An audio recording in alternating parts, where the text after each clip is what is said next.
अस्सलाम वालेकुम, मैं हूं आपका मेज़बान अदनान हैदर। इस वक्त जो पुरफ़ज़ा मकाम मरी जिसको कहा जाता है और पूरे पाकिस्तान से लोग शुमाली इलाका जात का जब तज़किरा होता है तो वो समझते हैं कि शुमाली इलाका जात जो सारे का सारा है वो सिर्फ मरी है।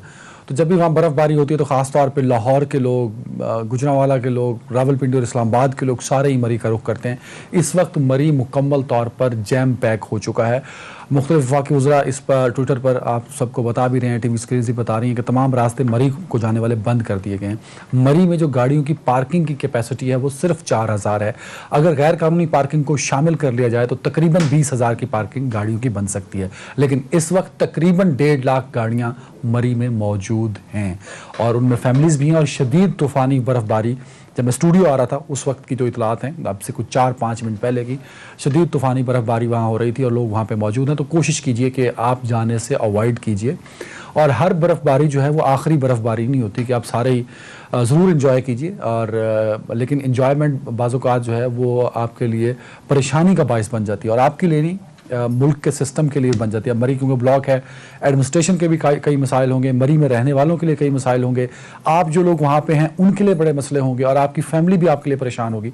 तो कोशिश कीजिए कि इसको कम से, क्योंकि इससे ज़्यादा कैपेसिटी को बढ़ाया नहीं जा सकता। जो मोटरवे मरी को जाती है बस उतनी खुली मोटरवे बन सकती थी। उनको बड़ा कुशादा मौजूदा हुकूमत ने भी किया है, पिछली हुकूमतों ने भी किया। तो एक कैपेसिटी है उस पॉइंट की, उस पॉइंट की कैपेसिटी से बढ़ जाएंगे तो हालात ख़राब हो जाएंगे। और इस वक्त आप मेरी स्क्रीन पर देख भी सकते हैं एक इमेज जो है कि किस तरह ब्लॉक हुआ है बिल्कुल रोड, और चलने को भी गाड़ियां रुकी हुई हैं, नहीं चल पा रही। तो एक तो ये बड़ा इंपॉर्टेंट मैसेज है। और हर दफ़ा ऐसा होता है जैसे ही बर्फ़बारी होती है तो लोग ऐसे पहुंचते हैं कि जैसे पहली दफ़ा बर्फ़बारी और शायद आखिरी दफ़ा खुदा ना खासा देखने जा रहे हैं। तो आज के शो की तारीफ बढ़ेंगे। आप जब भी मुल्क की सियासत पर और टीवी स्क्रीन पर और अखबारात पर नज़र डालते हैं तो आपको हाईलाइट्स मिल जाती हैं कि मुल्क में चल क्या रहा है। आजकल आप नज़र डालेंगे तो आपको पता लगेगा कि इस मुल्क का सबसे बड़ा मसला राना शमीम का दिया गया बयान हल्फी है। और आप यकीन जानिए कि जितना थोड़ा बहुत कानून को मैं समझता हूँ या पढ़ लेता हूँ या अब हमारे जो सीनियर दोस्त हैं उनसे पूछ लेता हूँ, उस बयान हल्फी की कोई कानूनी हैसियत एग्जिस्ट ही नहीं करती जिस वजह से वो है। मगर मुल्क का मीडिया उस पर लगा हुआ है। मुल्क के मीडिया को ना मुल्क में नज़र आने भूख नज़र आती है, ना गुर्बत नज़र आती है, ना लोगों के मसाइल नज़र आते हैं। और अदालतों को भी पेंडिंग है हज़ारों केसेस। बट राना शमीम जो है वो इस वक्त टॉप स्टार बने हुए हैं पाकिस्तान के। फवाद खान से भी बड़े स्टार राना हम शमीम को बता दें। वो जब तक जज थे शायद उनको कोई जानता ही नहीं था, जीबी में भी कोई नहीं जानता था जहाँ वो चीफ जज थे। बट ये कलमिया है इस कौम का, इस मुल्क का और इस मीडिया का भी। अब मैं औकात नहीं कह सकता बट अलमिया ज़रूर कह सकता हूँ। इसके अलावा हम ज़रा पहले अपने पैनल का इंट्रोडक्शन करा दूँ, उसके बाद ज़रा आज के टॉपिक की जाने बढ़ूँगा। मुझे जॉइंट तज्ज़ियाकार जनाब राजा आमिर अब्बास ने, राजा साहब माहिर कानून भी हैं, तो अगर मैंने बयान हल्फी पे कुछ गलत कहा हो तो आप अपने टर्न पे मुझे करेक्ट कर दीजिएगा। बट मेरे ख्याल में इतनी इंपॉर्टेंस नहीं देनी चाहिए राजा साहब। नज़ीर लगारी साहब हैं, सीनियर सहाफ़ी हैं हमारे। लगारी साहब बहुत शुक्रिया, आज बड़ा ज़बरदस्ती मैंने ऑर्डर दे के, लगारी साहब बड़े हैं मुझसे, लेकिन आज जिस तरह मैंने इन्हें इन्वाइट किया, बहुत शुक्रिया वक्त देने के लिए। अमीर अब्बास साहब की जानिब लाइट नहीं थी, शायद बड़ी मुश्किल से लाइट मैनेज किया। तो ये होता है मेहनती सहाफ़ी, कहीं ना कहीं से स्क्रीन पर बैठ गए हैं मेहनत करके। बहुत शुक्रिया अमीर अब्बास साहब।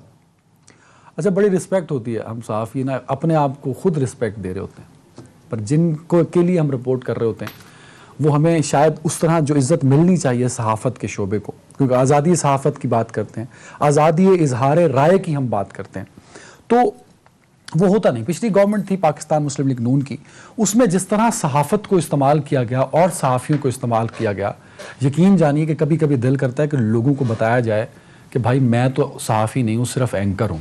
क्योंकि एंकर को डिफाइन कर देते हैं थोड़ा सोफिस्टिकेटेड होके, बट क्योंकि प्रिंट मीडिया में काम किया तो एक टैग जुड़ा है अदनान हैदर के साथ भी, सहाफ़त का, सहाफ़ी का। तो शर्मिंदगी होती है कि जो सहाफ़त के साथ इस मुल्क में हो रहा है और जो सहाफ़ियों ने खुद करवाया उस पर भी। तो ज़रा सुनाइए जी, मरियम नवाज़ साहिबा ने और परवेज़ रशीद के, कई दफ़ा सुन चुके होंगे, मैं कहता हूँ सुनिए, इंजॉय कीजिए आप कि इस मुल्क के सहाफ़ियों की अब औकात के अलावा उर्दू डिक्शनरी में कोई लफ्ज़ नहीं है। सुनिए क्या कहा। एक बात आपने उनसे जरूर करनी है। जी अंकल। एक उनका प्रोग्राम होता है स्कोर कार्ड। जी अंकल। अच्छा, उस स्कोर कार्ड में हसन निसार साहब ने, आपको पता है वो हमें बहुत गालियां दी, और अब एक इरशाद भट्टी भी आ गया। एक इरशाद भट्टी इन्होंने ऐड कर लिया, वो भी आपको मालूम है कि बहुत ही घटिया गुफ्तगू। हाँ जी, हाँ जी। अच्छा, बाकी कोई बंदा वहाँ पे वो नहीं है जिसको ये कहा जाए कि वो हमारा स्पोक्स पर्सन है। स्टार बाबर है, वो अपनी इंडिपेंडेंट राय रखता है जी, वो भी जनरली इम्तियाज- वो हमारे बहुत हक में तो है नहीं अंकल। हाँ। जी, इसलिए मैंने कहा कि कोई हमारे उस तरह नहीं है, लेकिन चलें गालम गलोच नहीं करता है, जेन्युइन सी वो। जी जी आपसे मेरी दरखास्त ये होगी कि इससे भी करें बात आप, और आप मीर शकील साहब से भी करें। पहले मैं इससे अंदर की खबर तो पूछूं ना। उसमें अगर इतना इम्बैलेंस प्रोग्राम हो जाएगा, हाँ जी, और इमरान खान के ऊपर अगर एक चेक था तो वो आपने खत्म कर दिया, और हमारे ऊपर आपने भौंकने वाले कुत्ते बैठा दिए। बिल्कुल। और अंकल ये तो बिल्कुल ही ये एक बायसनेस है ना। और यार मेरे दोस्त, ये किसने बनाया? इसमें वो लफ्ज जो सुनाना चाहता था वो तो सुनाया नहीं आप लोगों ने। मतलब शायद इस दुनिया की सबसे नालायक टीम है इस टॉक शो की। जो चीज चलवाना चाहती वो चला दो, कुछ नहीं होता। ना अमीर अब्बास साहब कुछ कहेंगे आपको, ना ललगारी साहब कुछ कहेंगे, क्योंकि वो सुन चुके हैं कि किस तरह भौंकने वाले कुत्ते कहा गया। अब अमीर अब्बास साहब और ललगारी साहब, मेरा प्रोड्यूसर कहता जी वो गैर मुनासिब जुमला मैं चलाना नहीं चाहता सर। तो मतलब गैर मुनासिब तो है नहीं, उस पर कॉमेंट कर दीजिए सर। नहीं, हमने सुन लिया है। असल में ये प्रोमो है एक प्रोग्राम का, और जो एक चैनल पर होता है उसको प्रमोट करने के लिए ये तरीकाकार अख्तियार किया गया है और इसको चलाया गया है। मुझे समझ में नहीं आती है कि ये गुफ्तगू जो है वो हम लोग चला क्यों रहे हैं और इसको क्यों इतनी अहमियत दे रहे हैं। हमें गालियां पड़ती हैं, रोजाना की बुनियाद पर पड़ती हैं। हमारा जो भी हम किसी भी पार्टी के नुक्ते नजर से इख्तलाफ करें, वो पार्टी हमें सोशल मीडिया पर ही उसका हिसाब बराबर कर देती है, हमें गालियां दी जाती हैं। और इसके अलावा ये सियासतदान हैं, बड़े मौजूद सियासतदान हैं, इनकी बड़ी इज्जत है, ये मुल्क के मोहतरम हैं, हम इनका क्या, हम तो इनका एहतराम ही करते हैं। लेकिन मसला ये है कि जिस तरह से इनकी गुफ्तगू हो रही थी कुछ अफराद के बारे में, अभी नाम तो किसी का भी आपके चैनल नहीं चलाया, लेकिन इन सब के नाम भी चल चुके हैं। सर मैं बता देता हूँ ना, इरशाद भट्टी साहब, हसन निसार साहब, ये अमीर अब्बास का भी हो सकता था, मेरा भी हो सकता था, खुदा ना खास्ता आपका भी हो सकता है। किसी का भी हो सकता है, किसी के साथ भी हो सकता है, हमारे साथ भी हो सकता है, हमारे साथ किया गया है। हमें PML की हुकूमत ने जिस तरह से हमारे इदारे को, जिससे मैं बिलोंग करता हूँ, जिस बेदर्दी से और बेरहमी से और जिस एक गंदे तरीके से हमें निशाना बनाया गया था, जिस तरह से हमारी टीम को, हमारे लोगों को निशाना बनाया गया था, जिस तरह से जेल के दरवाजे खोले गए थे, और जिस तरह से ये चैनल निकालना एक जुर्म बन गया था PMLN के दौर में, वो तो हम भूल नहीं सकते हैं ना। हमें वो सारे दिन याद हैं, हमें वो जेल खाने याद हैं, जिंदान खाने याद हैं, वो सारे सेल याद हैं, चीजें याद हैं जो हमने देखे हैं। हमें इन चीजों की पर्सनली, ये तो इदारे के साथ हुआ, पर्सनली मेरे साथ हुआ, और इनके अदवार में ज्यादा हुआ। बगावत का मुकदमा बना, कत्ल के मुकदमात बने। जिस बंदे ने जिंदगी में चिड़ी नहीं मारी हो, ड्यूटी के साथ एहतराम करता हो, उस बंदे पर इनने कत्ल का मुकदमा, और वो भी पुलिस अफसरान के कत्ल का मुकदमा डाला था। इन्हीं के दौर में एक मुकदमा बना था तौहीन अदालत का, और वो खसूसी यानी इंसदादे दहशतगर्दी की खसूसी अदालत में चलाया गया था। जज साहब इस बात पर नाराज होते थे कि आप लोग आपस में बात क्यों करते हैं, आप लोग हंसते क्यों हैं, आप बात क्या कर रहे हैं सर, और आपको यहाँ बैठने की तमीज नहीं है। हम इंतहाई एहतराम से, इंतहाई अदब से, हमारा कोर्ट के साथ जिंदगी भर रवैया ये रहा है, हमारा कोर्ट के साथ जिंदगी भर रवैया ये रहा है कि हम इंतहाई एहतराम से पेश आते हैं।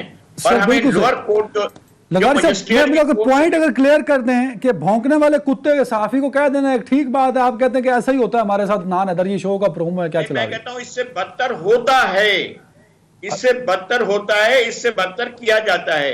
लेकिन ये बात जो है, मैं बहुत पुरानी बातें हैं वो मैं याद दिलाना नहीं चाहूंगा। वो दुनिया से चले गए हैं, बहुत से लोग ऐसे हैं जो अब दुनिया में नहीं रहे हैं जी। और जिसने आवाज लगाकर हमें कहा था भौंको भौंको, जितना भौंकना है भौंको, ये 80s की बात है जब सेंसर लगा हुआ था। इस तरह की बातें हमने सुनी थी। एब्सोल्यूट डिक्टेटर्स की औलाद हैं ये, नस्बी तौर पर, और जो है ये हकीकी मैनू में ये उनको इनहेरेंट किया है। उनने जनरल जियाउल हक को इनहेरेंट किया, इनकी पूरी की पूरी पार्टी जो वो उनको इनहेरेंट करती है। जनरल जिया ने इस मुल्क में मार्शाल्लाह 5 साल तक जो है वो सेंसरशिप रही है। Sir got the point sir. लगारी साहब, अमीर अब्बास साहब, सर ओवर टू यू।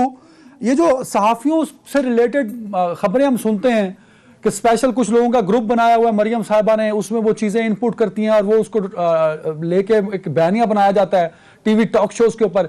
इनके अपने दौर में मरियम साहिबा इसको कंट्रोल करती थी, इधर तो मरियम साहिबा बैठी गालियां दे रही हैं सर, तो ये मतलब सुन रही हैं, तो ये क्या इक्तजाद सा है सर?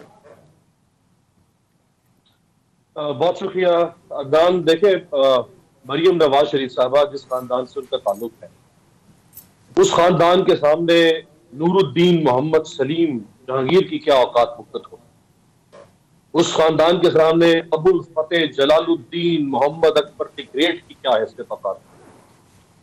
आप इन खानदानों की रौनक और जिस तरह ये इस निजाम को अपने ताबे बना चुके हुए हैं, आप उसकी झलक तो देखेंगे, फिर आपको ये एहसास होगा इनके सामने कोई सवाल नहीं कर सकता। कल जो प्रेस कॉन्फ्रेंस में सवाल हुआ मरियम बीबी के सामने जी, आप झटाई की कोई इंतहा हो सकती है ना, कोई इंतहाई खत्म हो गई। यानी वो आगे से फरमा रही है कि माफी मैं मांगू, माफी तो मुझसे नहीं करनी चाहिए। जब आप मयार तब्दील करके रखते हैं उसूलों का, जब आप मयार तब्दील करके रखते हैं अवामी नुमाइंदगी का, जब आप मयार तब्दील करके रखते हैं सियासत का, आप खुद से डिफाइन करना शुरू कर दें, दुनिया के मरबूता उसूलों को खुद से डिफाइन करना शुरू कर दें। यानी जिस तरह से वो नेपोलियन ने नेपोलियनिक कोड जिन्हें कहा जाता है, वो 18वीं 17वीं सदी की बातें थी, इन्होंने अपने कोड बना दिए हर चीज के। इससे बढ़ क्या हो सकता है? वो कह रही वो आगे मुझसे मांगो। तो लगारी साहब तो बहुत जैयद बड़े साहब है, मैं फिर तालिब इल्म हूं, मैं फिर तमाम साथियों की तरह मैं इनसे 10 हाथ जोड़ के माफी मांगता हूँ कि जी आप कह दें हमें किससे भागते वाला जो भी कह दें, हम आगे से नहीं करेंगे, हम नहीं, बिल्कुल हम तो तुम चढ़ा नहीं करेंगे, बैठे आप कह रहे हो। यानी इतनी एक शर्म का भी एक मकाम होता है, उससे भी मामला अब इस मुल्क में आगे जा चुके बिल्कुल। और ये हर तरफ इसी तरह मैं राजा साहब से भी इस पे एक ओपिनियन लेना चाहूंगा। जो बात आपने प्रेस में, ये सवाल वैसे राजा साहब के लिए रखा हुआ था प्रेस कॉन्फ्रेंस वाला मेरे भाई राजा अमरबाज साहब, सवाल पूछा गया कि आप उस पर माजरत कर लें कि आपने सहाफ़ियों को, मैं वो सहाफ़ी है, वो सिर्फ कोई 2-3 नाम नहीं है उसमें, मैं भी शामिल हूँ, हम सब शामिल हैं जो रिपोर्ट कर रहे होते हैं, उनको भौंकने वाला कुत्ता कह दिया जाए और फिर ये कहा जाए कि माफ़ी तो छोड़ें, उस पहले मुझसे माफ़ी मांगे कि मेरी कॉल रिकॉर्ड क्यों की है। देखिए, इससे पहले एक वीडियो आई थी, इनकी ऑडियो लीक हुई थी, जिसमें उन्होंने जिक्र किया था, देखी मेरी मीडिया मैनेजमेंट। अब अगर इसको मीडिया मैनेजमेंट कहा जाता है, आपने अपने इंट्रो में भी बताया कि कैसे ग्रुप्स थे और किस अंदाज में मीडिया को इस्तेमाल किया गया। Still the group exist sir. और अब इसमें सहाफ़ियों को उन्होंने कहा, कल की जो प्रेस कॉन्फ्रेंस थी, कि मैं माफ़ी नहीं मांगूंगी, और मैं समझता हूं कि मेरे को माफी मांगो जी, तो वो मांगेंगे। यकीन करें कि बहुत से सहाफी ऐसे होंगे, सॉरी टू से, जो अब भी जाके कहेंगे जी गलती होगी, हमें माफ कर दे, ये तो बिल्कुल आपका कोई कसूर ही नहीं है। और इसी वजह से फिर उनके अंदर ये रौनियत भी आ रही है। और नंबर 2 बात यह है कि इसमें खाली सहाफियों के साथ साथ क्या चैनल का ये फर्ज नहीं बनता कि जनाब उसकी में जो बंदे बैठेंगे वो चैनल की मर्जी से बैठेंगे या इनकी मर्जी से बैठेंगे?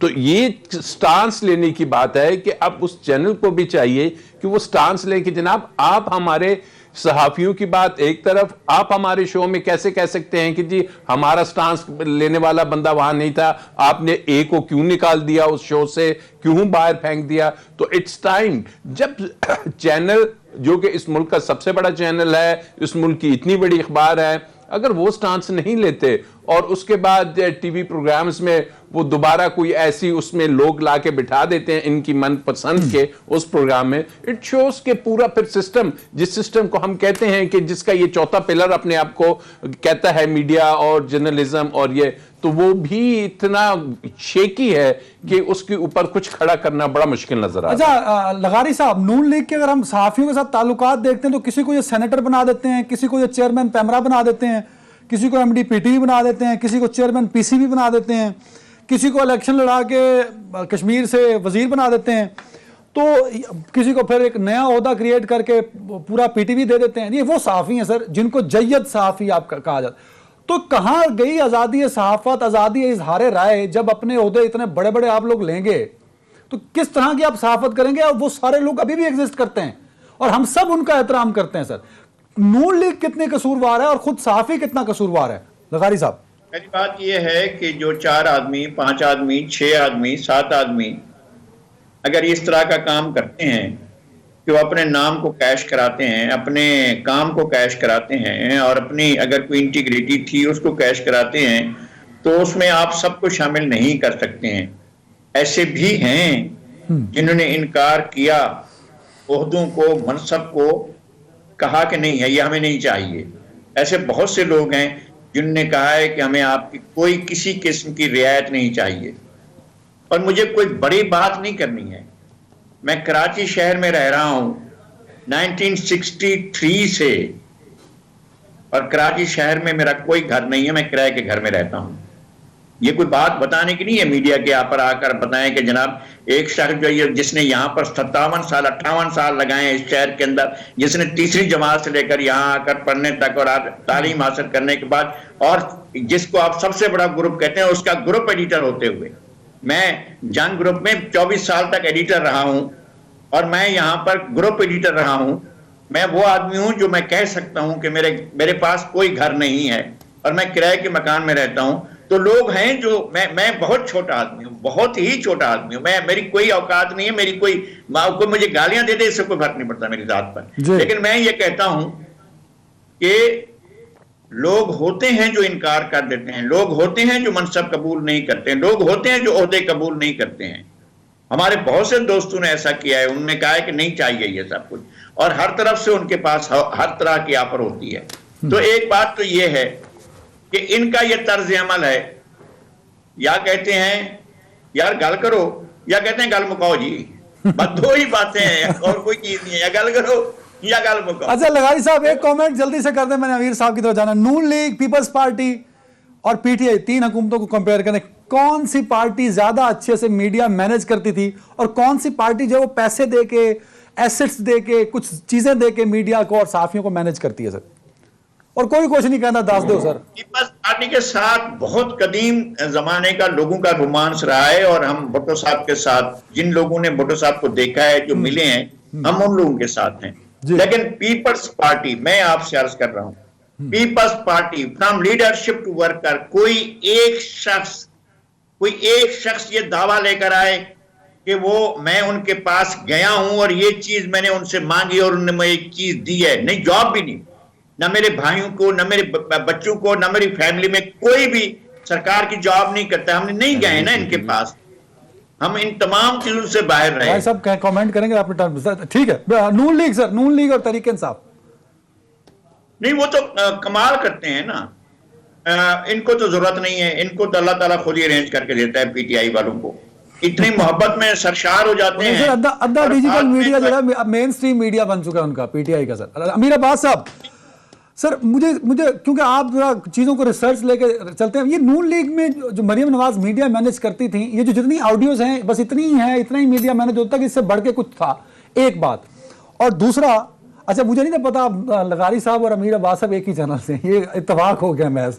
अच्छा अमीर अब्बास साहब एक कमेंट और कर दीजिएगा, एक डॉन लीक्स हुआ था, कुछ लोग कहते हैं कि वो भी मैनेज हुआ था, इज इट ट्रू सर? 2 चीजें आपके लिए।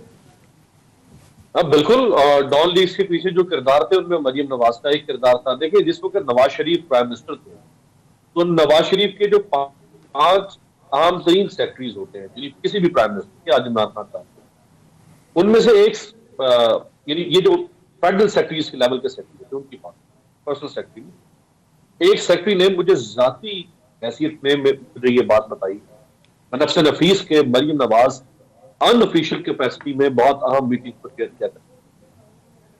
क्यों चेयर कर रही है? प्राइम मिनिस्टर ऑफिस या prime minister house, prime minister secretariat, उसके ऊपर कोई ना कोई तो सीक्रेट कोड लागू होता होता। एक शख्स बगैर किसी पब्लिक ऑफिस होल्ड किए वो कैसे आके वहां पे अपनी चौधराहट कायम कर, वो कैसे आके एक मुसावी हुकूमत कायम कर सकता है वहां पर, वो कैसे वहां आके ऑर्डर्स पास कर सकता, वो कैसे आके वहां पे बैक जुम्बे कलम वहां पे फैसले करते, वो किस तरह वहां आके एक प्राइवेट मीडिया एक सेल जो है वो कायम करते हैं, और फिर वो उस मीडिया सेल के जरिए से मीडिया को, ये मीडिया मैनेजमेंट नहीं है, ये मैनेजमेंट तो उस बदबूदार लाश को ये कफन बनाने की कोशिश कर रहे हैं। मीडिया को कंट्रोल करते थे, मैनेज नहीं करते थे। ये ऐसे मैनेज नहीं होता, ये कंट्रोल करते थे मीडिया को। और उसकी कई मिसालें और कई नजीरें मौजूद हैं। और आज भी आप इनकी अदम बर्दाश्त की हालत आप देख लें और आप इनका खौफ देख लें। जब ये मरियम साहबा से कल सवाल हुआ था, एक सहाफी ने जुर्रत की है, हमने दर्जनों बीट रिपोर्टर बैठे होंगे, एक सहाफी ने जुर्रत की, काउंटर क्वेश्चन नहीं वो कर सका मरियम नवाज से। सर तुम यहाँ नौकरियां मुकाम चक्कर जो चैनल तनख्वाह पूरी पूरी देते हैं उन्होंने कितने पूरी करनी है, हमीर अब्बास साहब आपको भी पता है। अच्छा राजा मेरे टाइम कम है, राजा मेरे अब्बास साहब, क्या इस मुल्क में वाकई मीडिया आज़ाद है? और ये जो हमारे ये जिनकी अब वीडियोस हैं, कुछ हुकूमतें कर चुके हम पे और कुछ हुकूमतें कर रहे हैं, दोनों को जरा कंपेयर कीजिएगा सर। देखिए अदनान, बड़ी एक सिंपल सी बात है। आपको ये मीडिया के जो कैरेक्टर्स की बात हो रही है, आपके इल्म में होगा कि मियां नवाज शरीफ साहब इस वक्त एक मुजरिम है। उनको मीडिया पे आने पे पाबंदी थी कि उनको मीडिया पे नहीं लाया जाएगा। और हमारे मुल्क की मीडिया के, आप जैसे कहा कि आप भी एंकर हैं, तो काफ़ी सीनियर जर्नलिस्ट और एंकर्स जाके इस्लामाबाद हाई कोर्ट में एक पिटीशन लगाते हैं और वो कहते हैं कि जी मियां नवाज शरीफ को तो ऑडियंस का हक होना चाहिए। और जब उनके अपने हक की बात होती है, वही मियां नवाज शरीफ की बेटी जब कहती है जर्नलिस्ट को कि भौंका ना करें या भौंकने वाले, और उसके बाद आपने पिछले दिनों भी सुना होगा ट्वीट्स वगैरह भी अक्सर वो कर देती हैं। तो फिर ऐसी सूरत हाल में जब एक शख्स मुजरिम के राइट के लिए खड़ा होता है, अपने राइट के लिए, अपने ऊपर उसको इंसल्ट हुई है, अपने चैनल के बारे में ये कहा गया है, तो अगर वो नहीं आता, वो उठा के राना शमीन का एफिडेविट तो बड़ा इशू बना देते हैं, लेकिन वो ये नहीं देखते कि हमारी अपनी, इन्होंने सर से दुपट्टा भी हटा दिया और हमारा साथ ये अंदाज रखा, तो वहां पे वो खामोश है। तो फिर इसमें ब्लेम जोन से है वो मां सिवाय मीडिया और जर्नलिस्ट के किसी और को नहीं किया जा सकता। बिल्कुल नहीं दिया जा सकता, बिल्कुल सही कह रहे हैं। ब्रेक में जा रहा हूं नाज़रीन, ब्रेक के बाद फॉरेन फंडिंग केस के नतीजे, एक ब्रेक के बाद।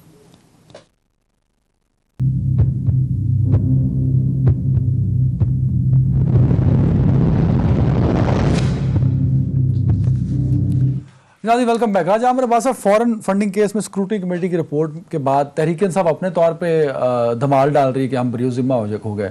अपोजिशन कह रही है कि इस्तीफा दे के आपकी चोरी पकड़ी गई। लीगली जो चीज़ें चल रही हैं, उस पर अगर हम आप में बताएं कि कौन ठीक कह रहा है, क्योंकि एक जो अगर हम पार्टी ऑर्डिनेंस पढ़ते हैं 2002 वाला, उसमें इंडिविजुअल की बात हो रही है कि इंडिविजुअल से तो फंडिंग हो सकती है, कोई कंपनी फंडिंग नहीं कर सकती, ये दो, क्योंकि उस पर 2002 लगना है। तो वो जो एक वोटन क्रिकेट कंपनी है शायद जिससे ये पैसे लिए उन्होंने, तो वो तो वायलेशन हो गई क्लियरली उस लॉ की जो उस पर इम्प्लीमेंट होता है। बिल्कुल। देखिए वो जिसको कहते हैं ना इंग्लिश में storm in A tea cup, ये बनाया जा रहा है इसको प्योरली अगर आप लीगल पैराए में देखेंगे तो यकीनी तौर पे ये जो स्क्रूटनी कमेटी की रिपोर्ट आई है, बहुत सी चीज़ें सरफेस करके आई हैं कि जहां पे बेज़ाब्तियां नजर आ रही हैं। अच्छा, बेज़ाब्तियां नजर आ रही हैं on the end of Pakistan Tehreek Insaf, उनके अकाउंट्स जो सेटल करते थे, तो वो बेज़ाब्तियां अगर होती हैं तो वो बेज़ाब्तियां कहलाती हैं प्रोहिबिटेड। ठीक है, वो फॉरेन एडेड नहीं, वो कहलाता है प्रोहिबिटेड फंड। आसान जबान में ये कि किसी भी पॉलिटिकल पार्टी को चंद ऐसी जगहों से फंड्स ना लेने की उस लॉ में मौजूद है कि आप इनसे फंड रेजिंग नहीं कर सकते और इस पैसे से पार्टी नहीं चला सकते। और उसमें जैसे कोई चाहे पाकिस्तान में हो चाहे बैरून मुल्क हो, कोई पब्लिक प्राइवेट कंपनीज हो या दूसरी कंपनीज हो, उनसे फंडिंग की मुमानियत है। अगर प्रोहिबिटेड फंड आपने ले लिया है, ओके, तो उसका रिपरकशन क्या है? यकीनी तौर पे कानून के अंदर ही वो दिया हुआ है कि प्रोहिबिटेड फंड लेने की सूरत में इलेक्शन कमीशन ऑफ पाकिस्तान को ये इख्तियार है, जो मैक्सिमम पेनल्टी है वो ये है कि उस फंड को जब्त कर लिया जाएगा, बाहक़ सरकार उसको फोरफिट कर लिया जाएगा, नॉट मोर देन दैट। अब आती है 2017 का जो इलेक्शन एक्ट है, उसमें है फॉरेन एडेड पॉलिटिकल पार्टीज, वो उस पे इंप्लीमेंट ही नहीं हो रहा है। हाँ, नहीं, अगर कोई चीज ऐसी आ जाती है कि ये नजर आ जाता है कि जनाब कोई फॉरेन गवर्नमेंट या कोई फॉरेन पॉलिटिकल पार्टीज इस पार्टी को फंडिंग कर रही थी और उस पैसे से पार्टी चलाई जा रही थी, तो फिर एक अलहदा तरीक़ेकार है कि उसको भेजा जाता है सुप्रीम कोर्ट। और इस केस में भी जो इलेक्शन कमीशन है, अगर इसमें पेनल्टी लगा देगा तो फिर इसको सुप्रीम कोर्ट भी नहीं भेजा जाएगा, ये यहीं पे खत्म हो जाएगा।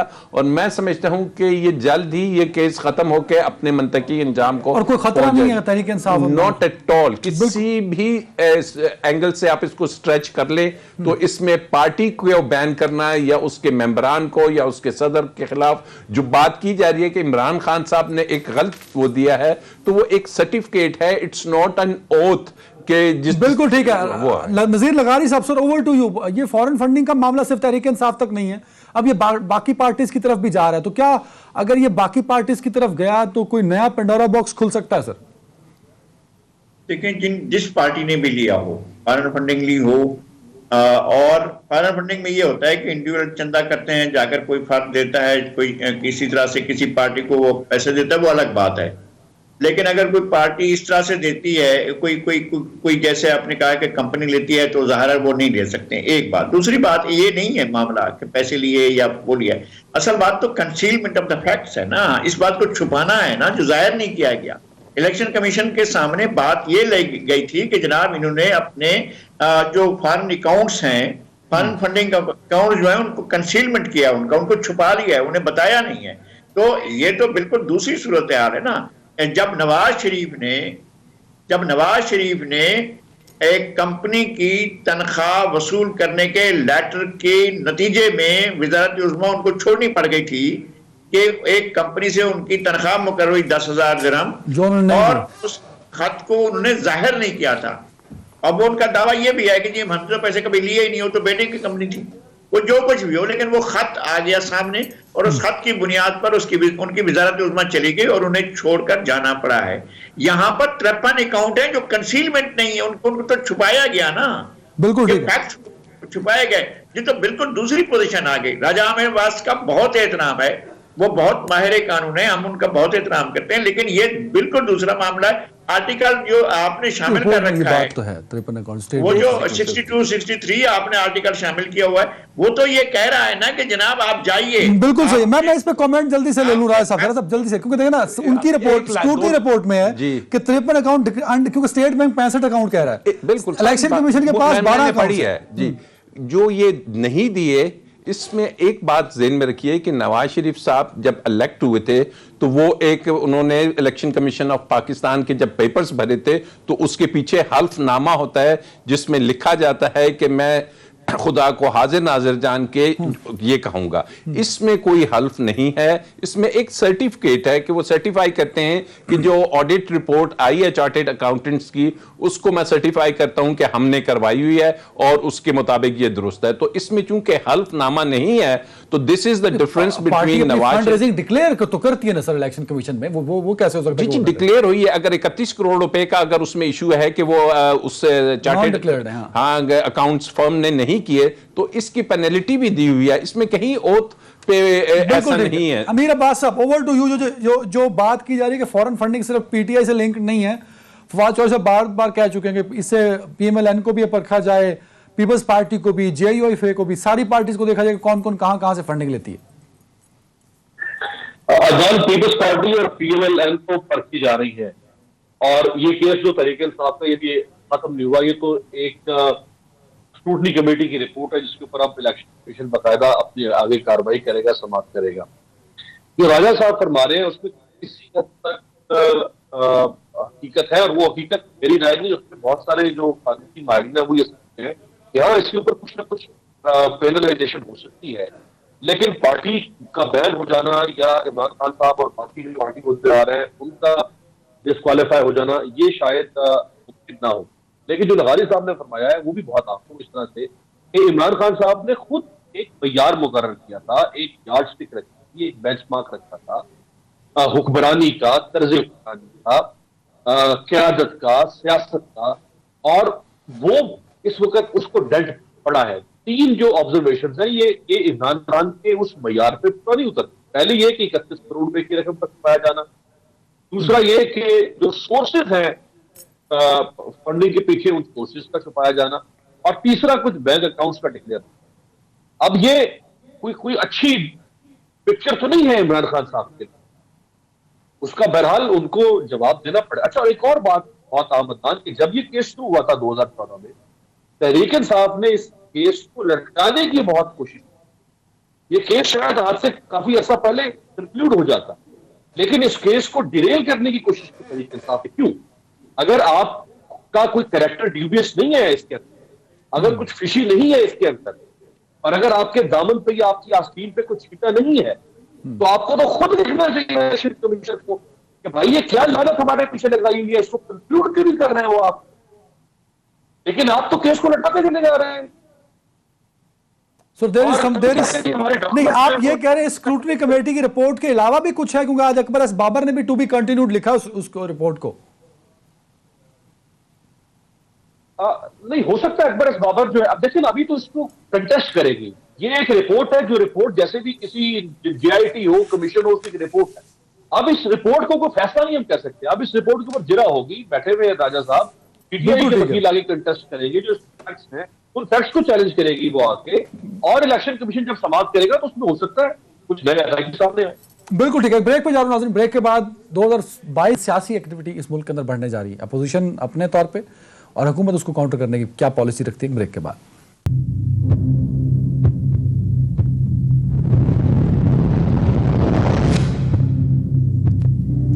Welcome back. नज़ीर लगारी साहब, 2022 में कुछ लोग समझ रहे थे कि रिलीफ का साल होगा, अपोजिशन एक बड़ा रोल प्ले करेगी, जो डिलीवर नहीं कर पाई नए पाकिस्तान में नई हुकूमत, तो शायद कुछ बेहतर डिलीवरेंस होगी, लेकिन अपोजिशन भी सर को वाज़ेह नजर नहीं आ रही है अपोजिशन की पॉलिसी। अब ये खबरें आ रही हैं कि अपोजिशन एक है पर मार्च 2 होंगे सर, तो उनका इंपैक्ट क्या होगा? एक तो ये है कि अपोजिशन वो कर रही है, हमारे यहाँ कहा जाता है घोंगले को मिट्टी लहावन, ये काम कर रही है, वो और कोई काम नहीं कर रही है।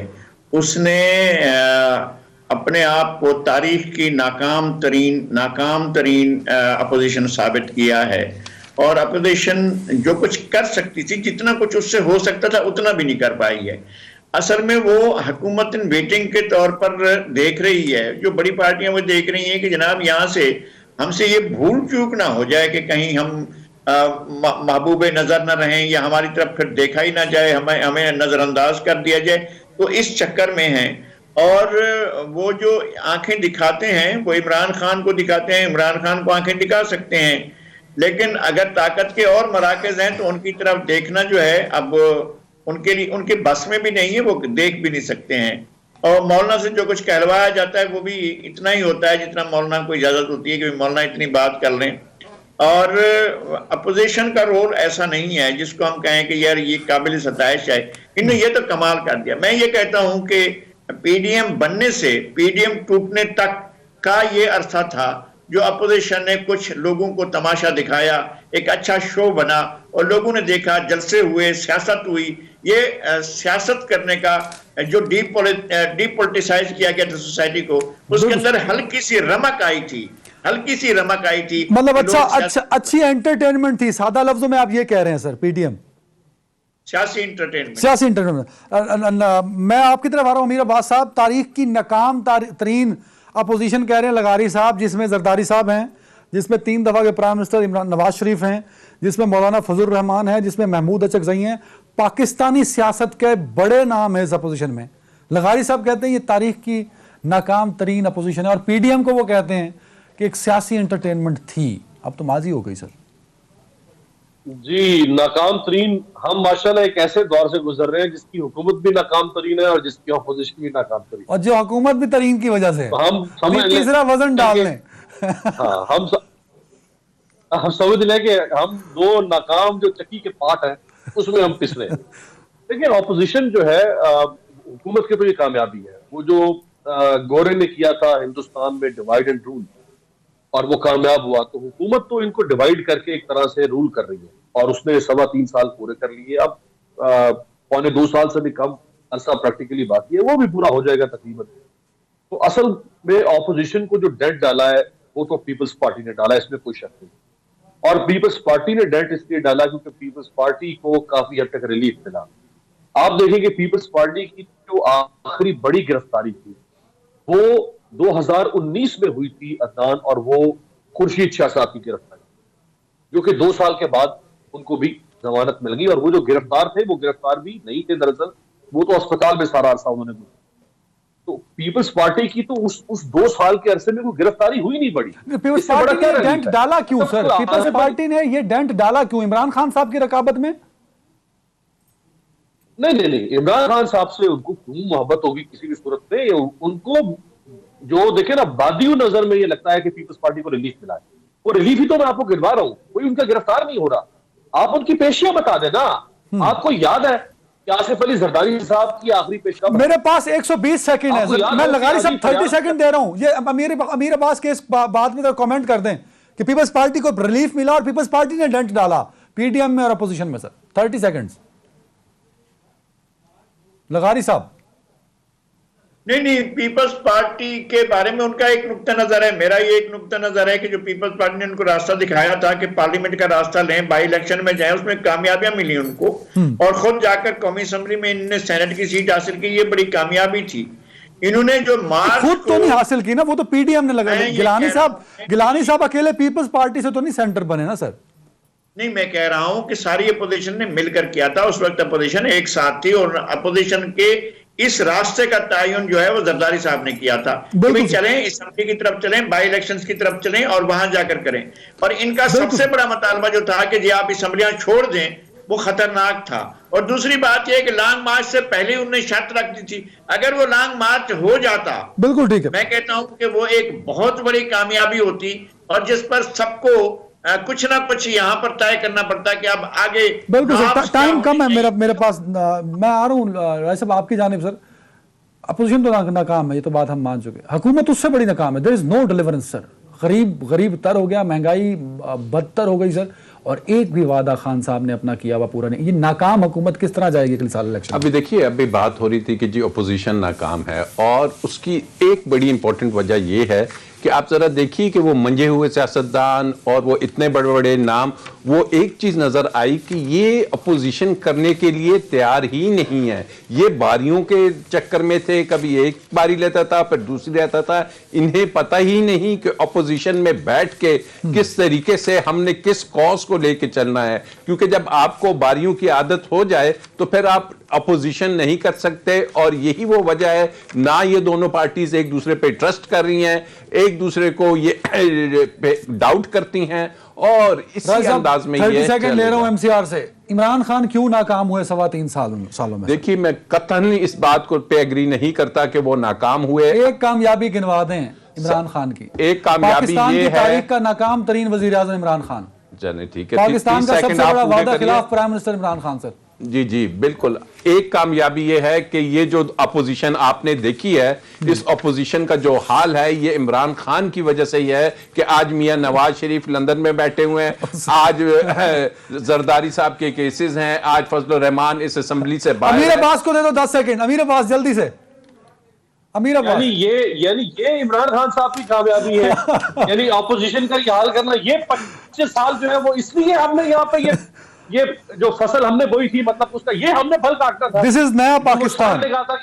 इसी वास्ते ना काटो यार, राय साहब कमेंट कर दे जल्दी से। देखिए, ये इन्हीं की वजह से, अमीर अब्बास, इन्हीं की वजह से यही जो अपोजिशनर्स है पाकिस्तान इस हाल पे जो 25 साल का आप रोना रो रहे हैं, वो इन्हीं की वजह से हुआ था। और इन्हीं की वजह से कम से कम अब लोगों को पता चला है कि इस मुल्क का हाल क्यों ऐसा हुआ। बेशक आप